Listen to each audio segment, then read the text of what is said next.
Fred, you care to explain just exactly what happened out there for you guys tonight? We were just so stagnant that first half. We were, let's start offensively. We just we weren't moving the ball. We weren't coming out and setting ball screens. They were switching on us and they were out pressuring us, and we weren't doing anything to counter that. Second half, what we did, we just really opened up the floor and let our playmakers go to work, and they were hugging up on George. They weren't leaving him much. If Monte got by his guy and Jamil's man helped to try to keep him opposite the ball, then he could come behind. Naz hit a couple shots for us. It was, and then we got our mojo, and then we, our urgency defensively went through the roof. First half, I didn't think we did a great job getting back in transition, which is so key when you play against this Oklahoma team. But just so proud of how the guys came out and responded in that second half. And, we got that 5-point play.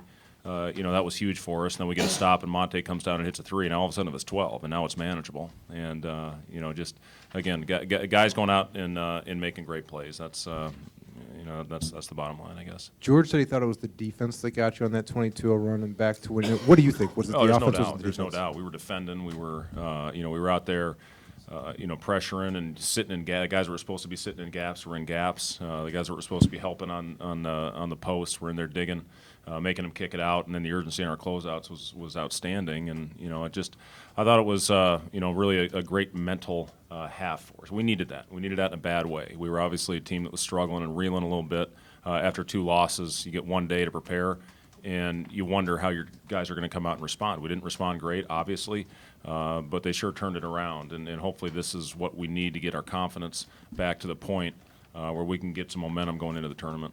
Fred, how would you describe what you saw happening there in that second half when things started going for you guys? Well, I don't know, fun. It was. I don't know how to explain. I mean, when we went out there, we actually cut it back, I think, to 15. Then they pushed it right back up to 20. Our guys just kept plugging away and chipping away at it. And we talked about, guys, we got to go one possession at a time. I didn't go in there and jump on them. I just talked about going out and playing the right way. Going out and sharing the ball. We had 3 assists at halftime and 10 turnovers. That's not us.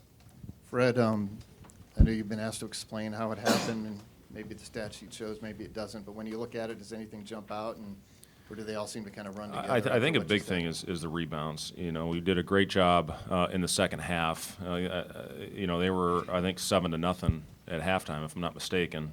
Finishes 9-8.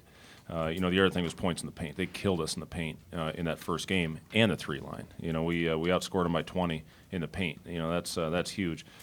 Points off turnovers in the first half. They were destroying us, and we ended up winning that category. So look, it's a tale of 2 halves. That's a great team. Lon Kruger is one of my all-time favorites. He does such a good job with those guys. Plays the mismatch. We just got it rolling. It's similar to what they did to us down there. I mean, once they got it rolling, we had trouble stopping them. How dramatic is that turnaround, given the guys weren't just playing with the weight of 20 minutes of bad basketball, but going back to Saturday, I got to imagine that was looming large. Yeah, I'm sure it was. We talked about flushing that down the toilet and getting rid of that. And coming out and playing, whether we won or not. We talked about coming out and just playing with great effort in that second half. And our guys, again, they responded in a big way. Fred, given what the players said about that you didn't blow your stack or throw anything in the locker room at halftime, is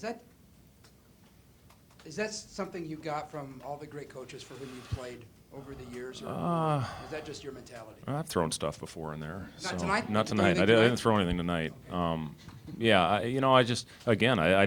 knew that they probably understood that they didn't play a very good half, and going in there, it was just talking about effort. And what I saw was eye contact. I saw they were engaged, and I did feel that they were going to go out and play much better, and it was up to us as a staff to try to put something together to get us going. And, again, we just opened up the floor and let our guys drive and make plays, and they did it. They executed it beautifully.